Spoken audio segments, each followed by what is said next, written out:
Hey there, I am doing a video today on 7 ways to survive a summer renovational project on your home.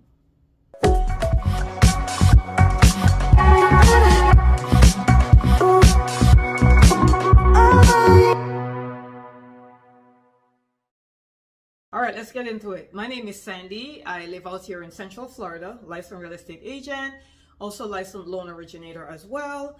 My goal is to try to educate the public as much as I possibly can on anything real estate or loan originating or getting a mortgage, okay? Please like and share the videos if you like our content, and also click on the little notification bell so you'll be notified every time we have a new video coming up. So let's get into it. What are 7 tips to help you and your family survive a renovational project during the summer months? As you know, the summer months is the best time to renovate. It's warmer, you can get more stuff done. Kids are out of school, so you don't have that too much of a chaotic schedule, hopefully not. So this is the best time to take on a project. The first tip in doing that is to decide what you will keep. So if you're going to renovate the kitchen or the bathrooms, living room, wherever you're going to renovate, decide what are you going to keep and what's actually going to be renovated. Are you going to keep any of the stuff? Whatever stuff you're going to keep, make sure you put that aside, and of course you remove the stuff that you're not going to keep. Then you may have to find an alternate parking space, because if you're hiring contractors to do any of the work, they're going to be in and out, you know, that kind of stuff, and you want to make sure that they're able, that the driveway is easy accessible. So you may want to park on the street instead of parking on the driveway, or maybe park in the garage if that's not a part of the renovation. Maybe you're renovating the kitchen and the kitchen is close to the garage, so then maybe you don't want to park in the garage, you want to take your car elsewhere, so they could drive up on the driveway and just go through the garage and go right to the kitchen, right? That would be easy access. So just decide on what the traffic flow will be like during the renovation, and if you're using contractors, you want to give them the easiest access to the area they need to get access to. So keep that in mind, just find a different spot to park. Next is protect adjoining rooms. So if you're doing the kitchen, you may want them to put up a make-believe screen to protect the family room or the dining room or any areas that's adjoined to the kitchen. You also want to keep all bedroom doors closed, because dust are going to fly. They're going to fly all over the place. What you also can do, if you have allergy problems or any member in your family have allergy problems, you want to seal off their room. So you want to not just close the door, but you may want to put like painter's tape around the joints of the door, or maybe put up a plastic screen so everything goes on the plastic and not inside that room. That is super duper important, because renovation takes a lot of dirt, a lot of dust, and sometimes dirt and dust flies in places you don't want it to fly in. So that's number 3. Now, number 4, provide alternative entryways. So for an example, if they're going to be using the front door a lot, you and your family may want to use the back door instead if the contractors are using the front door, or vice versa. If they're using the garage and they're going in through the garage door, then you and your family may want to use the front door. So it all depends upon where the renovational project is. But you always want to give the contractors easy access to where they got to get to, because you know they're on a time clock. They're trying to get things done as soon as possible. The sooner they get done with your home, the better you go back to your normal life, obviously. So you definitely want to pay attention to that. All right, next, remember to enjoy the summer. All right. So while they're there renovating, the contractors are there renovating, make plans for you and your family, especially the kids, because they're out of school, to visit different areas, maybe different parks, maybe the library, maybe a 1 or 2 day getaway while the contractors are in the house working based upon the project that they're doing. It's not a bad idea as well, if the project is going to last more than a few days, to plan a vacation around those few days, so you're not even in the house, right? So you remove all the cars or whatever it is. If they got to go through the garage, you make all those arrangements, and then you could go on a little mini trip. You could also do day trips. So instead of having the kids or the pets at home with the contractors and you're trying to maneuver all that, maybe just take them out for a day trip, maybe to the beach, to the lake, I don't know, to the park, library, wherever it is. If the kids are in summer camp, maybe plan something to do after you pick them up from summer camp, so you're not going straight home. So those are some things to keep in mind. Next is minimize dust spread. So as I said before, dust does spread. You want to seal off, you want to close interior doors, but you may want to also seal them off with painter's tape or with plastic. You want to protect your stairs. So if the contractors have to be going up and down the stairs, you want to use runners on the stairs, or maybe a plastic taping each step down as you go down the stairway. So that will also protect your stairs. And you also want to replace your HVAC filters, guys. You have no idea what construction does to HVAC. And I know this from first-hand experience. You start, painting, renovating, doing floors, picking up stuff, sheetrocking, all kind of stuff, and the dust goes all over the HVAC, and you have to protect your HVAC, especially if you're in Florida, because we know the heat gets horrible. So you want to, instead of we normally suggest you replace your HVAC once a month.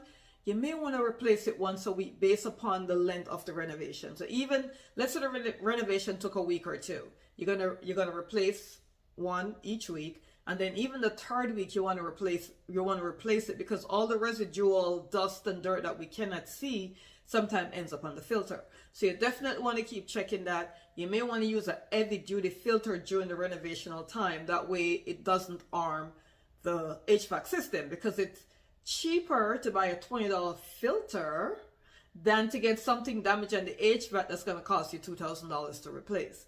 So it's always better to have the more heavy duty. As a matter of fact, whenever I talk to air conditioning guys, HVAC companies, and technicians, they always suggest you use a better quality filter in your HVAC during the summer months, because that's when the AC is working the most, as opposed to the winter months. Yeah, no, you're going to say, you don't have winter in Florida. We actually do. It gets colder, I would say December through March-ish. We have very cold days sometimes, especially in Central Florida. So those times you want to use a cheaper filter, because the HVAC is working less.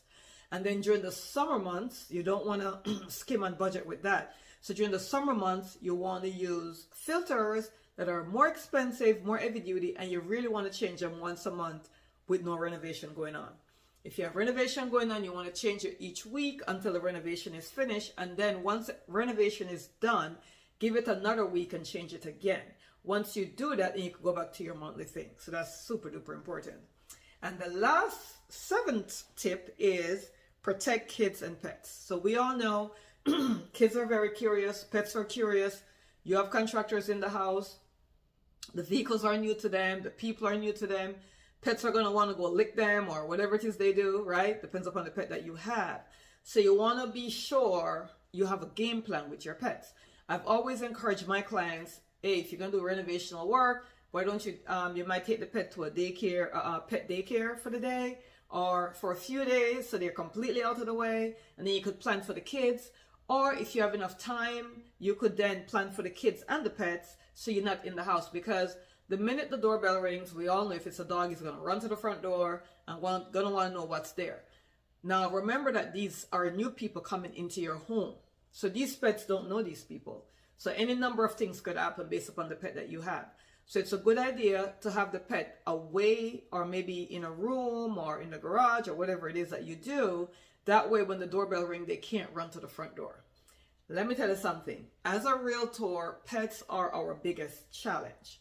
Not that we don't love pets, we do, but you have to always remember that the pet is going to be one way with you and another way with strangers, right? Because they don't know these strangers. Some stranger may have a certain smell that the pets don't like and they get aggressive. You don't know this, right?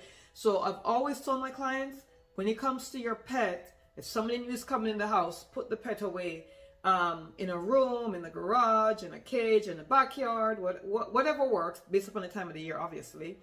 But you want to put the pet away so they don't get into, they don't interfere with your guests. On top are your contractors. On top of that, some people are deadly allergic to pets. They really are. Some people are deadly afraid of some pets because of past experiences. So in order to avoid all that from happening, the best thing to do is to have the pets not in the way when the doorbell rings. For the children, kids are curious. They're going to know, who is that? Why are they in my home? Why are they in my room? Especially if you're renovating the children's room. So you want to talk with the kids before the contractors get there, and then also keep them out of the way. So one of the best things to do once you talk with the contractor and everything is done and you're ready to go, on go day, right? On the day that you're going to start the renovation, maybe it's a good idea for nobody to be there. If you have to be there to let them in, you let them in, and then you plan on not being home. It's easier for contractors to get their work done if people are not in their way, or pets are not in their way, and all that stuff. And you might think, your kid is in their room doing something and they sneak out and try to sneak to see what the contractors are doing. You know how kids are, they're very curious. So these are things to keep in mind. So hopefully these help. These are 7 helpful tips when you're going to renovate your home. If you're doing it yourself, then obviously these tips would still make sense.